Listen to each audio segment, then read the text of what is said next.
Hello everyone. आज का जो हमारा टॉपिक है वो है चीज़ें जो हम करते हैं। ये ईवीएस की थीम का एक बहुत इंपॉर्टेंट टॉपिक है जो क्लास 3rd to 5th को एनसीईआरटी बेस पर ध्यान में रखते हुए बनाया गया है। इस पीडीएफ में 3rd to 5th इस थीम से लेकर सभी कंटेंट को कवर अप किया गया है। ये आपके सीटेड पेपर 1 और पेपर 2 दोनों के लिए बहुत इंपॉर्टेंट है। अदर टीचिंग एग्जाम्स में भी यहाँ से क्वेश्चंस पूछे जाते हैं। तो चलिए स्टार्ट करते हैं। सबसे पहला टॉपिक है हमारा पदार्थ। जिन वस्तुओं में द्रव्यमान होता है और जो स्थान घेरती हैं पदार्थ कहलाती हैं। पदार्थ क्या होता है? पदार्थ का मतलब है वो कोई भी चीज़ जो जगह घेरती है। ठीक है, जैसे कि हमारे रूम में रखा हमारा बेड, ये एक पदार्थ है। हमारे रूम में रखी टेबल, चेयर, ठीक है, फ्रिज, ये सब चीज़ें क्या हैं? एक पदार्थ है, क्योंकि ये एक जगह घेर रही हैं। पदार्थ को दो आधारों पर वर्गीकृत किया गया है। अब पदार्थ को भी दो भागों में बांटा गया है। पहला उनके भौतिक गुणों के आधार पर, दूसरा उनके रासायनिक गुणों के आधार पर। भौतिक गुणों में आ जाता है हमारा ठोस, द्रव और गैस। हम वाटर वाली थीम में ठोस, द्रव और गैस तीनों की बात कर चुके हैं। ठीक है, ठोस वो पदार्थ होता है जिसका आकार और आयतन निश्चित होता है, ठीक है, जो कभी बदल नहीं सकता। जैसे कि बेड है, उसका आकार कभी बदलेगा थोड़ी, उसका वज़न कभी भारी और कभी हल्का ऐसा तो नहीं होगा ना, इसीलिए क्या है? ठोस है। इसमें हमारी पुस्तक, सेल फोन, ईंट, ठीक है, इन सब का आकार कभी नहीं बदलता, इनका वज़न कभी नहीं बदलता। द्रव की बात कर लेते हैं। पदार्थ का वो रूप जिसका आयतन निश्चित होता है लेकिन आकार अनिश्चित होता है। मतलब उसका वेट तो एक जैसा ही रहेगा, लेकिन क्या है, आकार कुछ भी हो सकता है। जैसे कि कोई भी तरल पदार्थ, हमारा ऑयल हो गया, वाटर हो गया, जूस की बॉटल हो गई, उसका वेट बराबर रहेगा, लेकिन अगर हम उसे ग्लास में निकालेंगे तो उसका शेप चेंज हो जाएगी। स्क्वायर के किसी बॉक्स में रखेंगे तो उसकी शेप चेंज हो जाएगी, लेकिन उसका जो वेट है वो अगर 500 ग्राम्स है तो वो 500 ग्राम्स ही रहेगा। गैस की बात कर लेते हैं। पदार्थ का वो रूप जिसका आयतन या आकार दोनों ही पूर्व निर्धारित नहीं होते। गैस वो पदार्थ है जिसका आयतन या आकार पहले से ही निर्धारित नहीं होते, कुछ भी हो सकते हैं। ठीक है, अब रासायनिक गुणों के आधार पर हम बात कर लेते हैं। जैसे कि हमने भौतिक गुणों पर बात की। भौतिक गुणों में 3 तरह के पदार्थ होते हैं, रासायनिक गुणों में 4 तरह के पदार्थ होते हैं। तत्व, ठीक है, यौगिक, मिश्रण और मिश्र धातु। तत्व की बात कर लेते हैं। पदार्थ जो समान प्रकार के तत्वों से बना होता है। तत्व जिसे आगे धातु या अधातु के रूप में वर्गीकृत किया जा सकता है। वो पदार्थ जो तत्वों से मिलकर बना होता है। ठीक है, अब इसको भी दो भागों में बांटा गया है, धातु और अधातु। धातु मतलब पदार्थ जिसे नवीन रूप से तैयार करने, पॉलिश करने, टूटने फूटने पर एक चम्मच उत्पन्न करती है तथा विद्युत और ऊष्मा की चालक होती है। लोहा, तांबा धातुएं लचीली या तन्य होती हैं। पारे को छोड़कर धातुएं ठोस अवस्था में पाई जाती हैं। धातु क्या होती है? धातु वो होती है जो ऊष्मा की चालक होती है। ठीक है, मतलब जिसका इलेक्ट्रिसिटी के साथ जुड़ाव हो जाता है। एक तरह से हम बोल सकते हैं कि अगर हम इलेक्ट्रिसिटी पे उस चीज़ को कनेक्ट करें तो उनमें जल्दी करंट आ जाता है। हम इस चीज़ से याद रख सकते हैं। लोहा, आप देखिए कहीं अगर कोई तार खुला हुआ है, उस पर आप लोहा लगाइएगा तो उस पर करंट आ जाएगा। ऐसा कीजिएगा मत, बट मैं एक एग्जाम्पल दे दूँ आपको। अधातु की बात करते हैं। अधातु क्या होता है? इसमें लचीलापन होता है, तन्यता होती है, चमक होती है, लेकिन क्या होती है? घनत्व की कमी होती है। यौगिक की बात कर लेते हैं। ये 2 या 2 से अधिक तत्वों के निश्चित अनुपात में संयोजन से बनता है। जब 2 या 2 से तत्व मिलते हैं तो क्या बनता है? यौगिक बनता है। इसका एक निश्चित रासायनिक सूत्र होता है। कैल्शियम कार्बोनेट का रासायनिक सूत्र हो गया हमारा CaCO3, जल का हो गया हमारा H2O और हमारा ऑक्सीजन का हो गया O2। ठीक है, इस तरीके से। मिश्रण की बात करते हैं। ये 2 या 2 से अधिक तत्वों या यौगिकों से मिलकर बनता है। जैसे हमारी मिट्टी, महासागरीय जल, सीमेंट, इसे किसी भी विधि से हम अलग अलग कर सकते हैं। मिश्र धातु की बात करते हैं। धातु या किसी अन्य तत्व का मिश्रण मिश्र धातु कहलाता है। ठीक है, किसी भी धातु या फिर किसी भी तत्व का मिश्रण जो होता है, 2 तत्वों का मिश्रण जो होता है, उसे हम मिश्र धातु कहते हैं। अब इन चीज़ों को, पदार्थों को अलग करने की विधियाँ क्या हैं? विभिन्न मिश्रणों को अलग करने के लिए अलग अलग तरीके की विधियों का यूज़ किया जाता है। ठोस अवयवों को अलग करने के लिए हम बिनते हैं, फटकारना, ओसाई, छानना या चुंबकीय पृथक्करण। ठीक है, हाथों से की जाने वाली प्रक्रिया, जैसे अनाज से कंकड़ बिनना। बिनने का मतलब होता है किसी भी चीज़ में से कुछ निकालना। जैसे कि हमारे घर में चावल आता है, कोई अनाज आता है, गेहूँ आता है, तो गेहूँ का आटा बनने के लिए आटा बनवाने के लिए हम पहले घर में उसमें से कंकड़ पत्थर निकाल लेते हैं, जो उसमें लकड़ियाँ छोटी छोटी पड़ी होती हैं उन सबको निकाल कर अलग कर लेते हैं, तो इससे हमारा गेहूँ साफ़ हो जाता है। तो इस विधि को हम बोलते हैं बिनना। फटकारना, अनाज के खाए जाने वाले भागों को भूसी से अलग करने के लिए प्रयोग की जाती है। जो बच्चे अपने घर में इन चीज़ों को अलग अलग करते होंगे, जिन्होंने अपने फैमिली मेम्बर्स को देखा होगा अनाज में से भूसी वगैरह अलग करने के लिए, उन्होंने देखा होगा कि एक सूप नाम का एक पदार्थ होता है जिसमें हम चावल को डाल के या फिर जिस भी चीज़ से हमें अलग करना होता है फटकारते हैं, मतलब हिलाते हैं, जिससे कि जितनी भी भूसी होती है वो उड़ के नीचे गिर जाती है और जो हमारा मोटा मोटा पदार्थ होता है वो सूप में रह जाता है।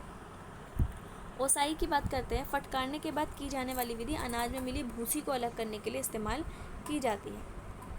ठीक है, ओसाई, जब हम फटकार लेते हैं सूप की सहायता से, ठीक है, तो उसमें से भूसी अलग हो जाती है, उसके बाद हम ओसाई करते हैं। उसके बाद हम छानते हैं। इस विधि में आटे को छानने के लिए चलिए, जब ये हम आटा पीस के अब हमारे घर आ गया, अब हम क्या करते हैं, उसमें से आटे में से जो मोटी मोटी भूसी होती है, ठीक है, उसे अलग कर लेते हैं। आटे के मुकाबले में तो मोटी होती है, लेकिन वैसे वो बहुत ज़्यादा बारीक होती है। छन्ना नामक पदार्थ होता है, निस्पंदन भी बोलते हैं इस विधि को, उससे हम आटे को छानकर अलग कर लेते हैं। चुंबकीय पृथक्करण, चुंबक का उपयोग इस पृथक्करण के लिए किया जाता है और लोहा, कोबाल्ट, निकल, इस्पात आदि को पृथक करने के लिए इस विधि का उपयोग किया जाता है। चुंबकीय पृथक्करण में क्या होता है, जैसे कि अगर कोई लोहे के छोटे मोटे तार या फिर कोई भी लोहे की छोटी मोटी चीज़ हमारे सामान में रह जाती है, किसी पदार्थ में रह जाती है, तो हम चुंबकीय पृथक्करण की सहायता से वो चीज़ हम जब आटे पर ऐसे ऐसे करके ऊपरी तरफ से चुंबक को घुमाएंगे तो जितना भी लोहा वगैरह उसमें मिला होगा ना, कोबाल्ट, निकल, इस्पात, वो सब उस पर चिपक कर बाहर आ जाएगा। अब ठोस और द्रव पृथक करने की विधि, ये तो हो गई बात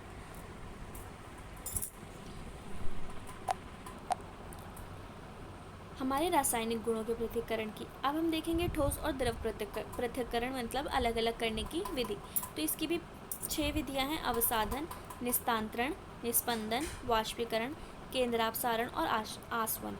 इसमें आप सिर्फ इनके नाम याद कर लीजिएगा, बाकी इनकी डिटेल्स इंपॉर्टेंट नहीं है। ठीक है, द्रव मिश्रणों से द्रवों का पृथक्करण, जो द्रव मिश्रण होते हैं उनसे द्रवों को अलग करने की जो विधि है, ये 2 विधियां हैं, कीप विधि से और आंशिक आसवन। ये भी इम्पॉर्टेंट नहीं है, सिर्फ आप इनकी मेन हेडिंग्स पढ़ लीजिएगा एक बार। बल और घर्षण की बात कर लेते हैं। बल और घर्षण किसे कहते हैं? बल को धक्के और खिंचाव या वस्तु के स्थान में परिवर्तन के कारण किसी वस्तु को धक्का देना या खींचने के रूप में वर्णित किया जा सकता है।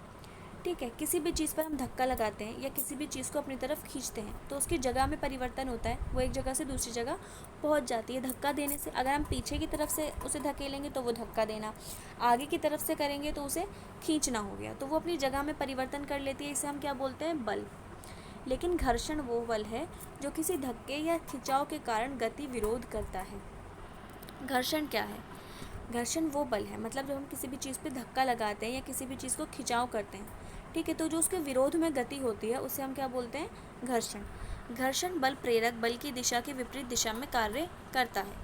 घर्षण बल क्या है? जब भी हम किसी भी दिशा में हम बल लगाते हैं तो उसके विपरीत दिशा में वो काम करता है। ठीक है, ब्रेक लगाकर साइकिल, बाइक, कार इत्यादि को रोकना। अब हमने ब्रेक लगाया तो वो आगे जाकर रुकेगी ना। लिखते समय पेन की नोक और कागज़ के बीच घर्षण होता है। अब पेन और कागज़ दोनों के बीच में जो चल रहा है, दोनों मतलब पेन के बिना कागज़ पे कोई वर्क नहीं हो सकता और कागज़ के बिना हम पेन का कहाँ यूज़ करेंगे, तो इनके बीच जो भी काम होता है उसे हम घर्षण बोलते हैं। चीज़ें जो हम करते हैं, खेल की बात कर लेते हैं। खेल, आपको पता है खेल क्या है? खेल का मतलब होता है अपने मनोरंजन के लिए कोई भी काम करना। ठीक है, शारीरिक परिश्रम और कौशल से जुड़ी एक गतिविधि है। लोग इसे एक क्रियाकलाप बोलने लगे, एक एंजॉयमेंट का साधन अब ये माना जाता है। अपनी स्किल्स को डेवलप करने के लिए जिन लोगों को अलग अलग खेलों में जिनकी रुचि होती है, वो अपनी स्किल्स का डेवलपमेंट करने के लिए खेल खेलते हैं। ठीक है, हेल्दी रहने के लिए, हार्डवर्क करने के लिए लोग गेम्स खेलते हैं ताकि उनकी बॉडी ना हमेशा हार्डवर्क करने के लिए तैयार रहे, आलस ना हो आए इंसान के अंदर। ठीक है, कुछ प्रसिद्ध खेल और उनके खिलाड़ी, ये एक इम्पॉर्टेंट पॉइंट है आपका एनसीईआरटी को मद्देनज़र रखते हुए। कुछ खेल हैं, उनके जो फेमस खिलाड़ी हैं उनके नाम हैं। हॉकी, ठीक है, हॉकी के जो फेमस खिलाड़ी हैं वो मेजर ध्यानचंद हैं, याद रखिएगा। क्रिकेट के सचिन तेंदुलकर, एमएस धोनी, विराट कोहली, ये तो आप सबको नॉर्मली पता ही होगा। बैडमिंटन के जो फेमस हैं वो हैं गोपी चंद, साइना नेहवाल और पीवी सिंधु। लॉन टेनिस के लिए जो फेमस हैं वो हैं महेश भूपति, लिएंडर पेस और सानिया मिर्ज़ा। कुश्ती के लिए फेमस खिलाड़ी हैं सुशील कुमार, योगेश्वर दत्त और साक्षी मलिक। मुक्केबाजी के लिए एमसी मैरी कॉम, विजेंद्र सिंह। एमसी मैरी कॉम आपने प्रियंका चोपड़ा की मूवी भी देखी होगी, उसमें उनकी पूरी कहानी अच्छे से डिफ़ाइन की गई है। निशानेबाजी के लिए अभिनव बिंद्रा। एथलेटिक्स जो है वो हमारी पीटी उषा हैं। ये एक बहुत इंपॉर्टेंट क्वेश्चन है कि हमारी फेमस एथलेटिक्स कौन है, वो पीटी उषा हैं। भारोत्तोलक यानी कि जो सामान मतलब भारोत्तोलक जो सामान उठा लेते हैं, जो बहुत ज़्यादा से ज़्यादा वेट उठाते हैं, तो उनमें कर्णम मल्लेश्वरी हैं। कर्णम मल्लेश्वरी की बात करें तो कर्णम मल्लेश्वरी हमारी एनसीईआरटी की बुक में भी दी गई हैं। इनकी पूरी स्टोरी एनसीईआरटी बुक में दी गई है। मेजर ध्यानचंद जो हैं हॉकी के फेमस खिलाड़ी, उनको मैजिशियन ऑफ हॉकी भी बोला जाता है, ठीक है, या हॉकी का जादूगर भी इनका दूसरा नाम है। कर्णम मल्लेश्वरी की बात कर लेते हैं। कर्णम मल्लेश्वरी जो थी ना, वो 130 किलोग्राम तक वेट उठा सकती थी। एक वेट लिफ्टर थी, यानी कि भारोत्तोलक थी। इनका जन्म हुआ था आंध्र प्रदेश में और इन्होंने 29 मेडल्स जीते थे अपनी पूरी लाइफ में। 12 साल की उम्र से ही इन्होंने भार उठाना शुरू कर दिया था और एक ये इंटरनेशनल चैम्पियन भी रह चुकी थी। ठीक है, ये थी हमारी कर्णम मल्लेश्वरी की बात, जो एनसीईआरटी में बहुत अच्छे से दिया गया है। इसके ऊपर एक इम्पॉर्टेंट क्वेश्चन भी बनता है। अब हम करते हैं नृत्य की बात। नृत्य प्रदर्शन कला का एक रूप है, मतलब प्रदर्शन कला, कुछ भी प्रेजेंट करने के लिए नृत्य एक रूप है, ठीक है, जिसमें मनुष्य की गतिविधि का उद्देश्यपूर्ण ढंग से चयनित अनुक्रम शामिल होता है। इस गतिविधि में मूवमेंट होते हैं, कलात्मक और सांकेतिक मान होते हैं। मतलब नृत्य करना भी एक कला है, एक स्किल है, ठीक है। लोग अलग अलग तरह की बातों को रिप्रेजेंट करने के लिए भी नृत्य करते हैं और नृत्य जो है वो संस्कृति की एक निशानी भी है। मतलब हर अलग अलग संस्कृति में अलग अलग तरह से नृत्य किया जाता है। अब हम इंडियन स्टेट्स की बात कर लेते तो हर स्टेट का अपना अलग एक नृत्य है। ये सब हमारे नृत्य के प्रकार हैं, जैसे कि आपको दिख रहे हैं, भरतनाट्यम, कुचिपुड़ी, ओडिसी, मणिपुरी, गरबा, भांगड़ा, बांस नृत्य, घूमर, कथक, कथकली और बिहू। बिहू डांस की आपने बात सुनी होगी। बिहू डांस जो होता है वो असम में होता है, ठीक है। जब इन लोगों की, जो असम में रहने वाले लोग हैं ना, जब इन लोगों की चावल की फसल पक जाती है तो ये लोग बिहू डांस करके खुशी मनाते हैं। कथकली केरल में किया जाता है। कथक उत्तर प्रदेश में किया जाता है। घूमर, आपने दीपिका पादुकोण का डांस देखा होगा ना, घूमर, वो उत्तर प्रदेश राजस्थान में होता है। बांस नृत्य यानी कि बांस पकड़कर लोग डांस करते हैं, बांस के ऊपर घूम घूम कर, वो मिज़ोरम में होता है। भांगड़ा तो सभी लोग अच्छे से प्रचलित होंगे इस नाम से। पंजाब में भांगड़ा बहुत ज़्यादा फेमस है। गरबा गुजरात। मणिपुर में मणिपुरी डांस ही होता है। उड़ीसा में ओडिसी डांस होता है। कुचिपुड़ी आंध्र प्रदेश के एक डांस का नाम है। ये एक इम्पॉर्टेंट क्वेश्चन है कि कुचिपुड़ी कहाँ डांस होता है, तो ये आंध्र प्रदेश है, याद रखिएगा। भरतनाट्यम तमिलनाडु में होता है, ठीक है। आगे चलते हैं। भारत में पर्व। अब कौन सा त्यौहार कहाँ मनाया जाता है? जैसे कि हम सबको पता है कि जो त्यौहार है वो किसी भी धर्म और समुदाय और संस्कृति से जुड़ा होता है, ठीक है। लोग अपने धर्म, अपनी संस्कृति और अपनी समुदाय के अनुसार ही त्योहारों को मनाते हैं। हर राज्य का एक फेमस त्यौहार भी होता है, जैसे कि ओणम जो है वो केरल में बहुत धूमधाम से मनाया जाता है। गणेश चतुर्थी महाराष्ट्र में बहुत धूमधाम से मनाई जाती है। जो लोग महाराष्ट्र से बिलोंग करते होंगे उन्हें पता होगा कि किस तरह गणेश चतुर्थी के पर्व पर पूरा महाराष्ट्र चमक रहा होता है। बैसाखी पंजाब में मनाई जाती है। पोंगल तमिलनाडु में। दुर्गा पूजा पश्चिम बंगाल में। लोसर सिक्किम और अरुणाचल प्रदेश में। छठ पूजा होती है जो बिहार में बहुत ज़्यादा फेमस है। उगादी एक त्यौहार है जो अरुणाचल प्रदेश में फेमस है, ठीक है। भारत में हम विभिन्न चीज़ें बना सकते हैं। अब भारत में अलग अलग चीज़ें बनती हैं। आपको पता ही होगा कि भारत से कितनी ज़्यादा चीज़ों का दूसरे देशों में व्यापार किया जाता है। भारत की काफ़ी ज़्यादा चीज़ें फेमस हैं जो खुद यहाँ पर बनाई जाती हैं। लोग हाथों से चीज़ें बनाते हैं। इसमें एक आ जाती है हमारी मधुबनी पेंटिंग, जो बिहार की बहुत ज़्यादा फेमस पेंटिंग है। ये इसमें जो हमारे नेचर वाले कलर्स हैं उनका यूज़ किया जाता है, ठीक है। अब हम चित्रकला, जो भारत में चित्रकलाएं होती हैं उनके बारे में पढ़ लेते हैं थोड़ा। चित्रकथी चित्रकला जो है ये महाराष्ट्र में फेमस है, ठीक है। इसका जो यूज़ किया जाता है, या फिर हम ये कहेंगे जो चित्रकथी, ये जो चित्रकला है, ये जब बनती है तो ये नेचुरल कलर्स से ही बनती है। इसमें किसी भी तरह के हाथ से बने हुए कलर्स का यूज़ नहीं होता। जो हमारे उनके से केमिकल से कलर्स बनते हैं उनका यूज़ नहीं होता, सिर्फ नेचुरल कलर से। जैसे पत्तियों को सुखाकर हरा रंग बना लिया गया, फूलों को सुखाकर अलग अलग तरह का रंग बना लिया गया, उस तरीके के रंगों का प्रयोग होता है। कलमकारी आंध्र प्रदेश की बहुत ज़्यादा फेमस पेंटिंग है। ठीक है। कपड़ों पर ब्लॉक बनाया जाता है। कलमकारी पेंटिंग जो है, इसमें कपड़ों पर अलग अलग तरह के डिज़ाइन बनाए जाते हैं, ये भी नेचुरल कलर से ही बनाई जाती है। मधुबनी पेंटिंग के बारे में हम बात कर चुके हैं, ये गुजरात की बहुत ज़्यादा फेमस पेंटिंग है। अब इस पेंटिंग को कैसे कैसे बनाते हैं, चावल, नील, हल्दी, या जो पेड़ों से हमें अलग अलग तरह के कलर्स मिलते हैं उनसे बनाई जाती है। किसी भी तरह का कोई भी केमिकल वाला प्रोडक्ट इसमें यूज़ नहीं होता, सब नेचुरल। और इसमें बनाया क्या क्या जाता है, इसमें ह्यूमन बीइंग्स दिखाए जाते हैं, एनिमल्स दिखाए जाते हैं, ट्रीज़, फ्लावर्स, बर्ड्स, इसमें ये सब बनाया जाता है। अब आ जाता है पाटा चित्रकला। पाटा चित्रकला जो है ये उड़ीसा की बहुत फेमस चित्रकला है। ठीक है। ये भी कपड़ों पर बनाई जाती है, नेचुरल कलर्स से बनाई जाती है। फाड़ चित्रकला जो है वो राजस्थान की बहुत ज़्यादा फेमस चित्रकला है, ये भी कपड़ों पर की जाती है।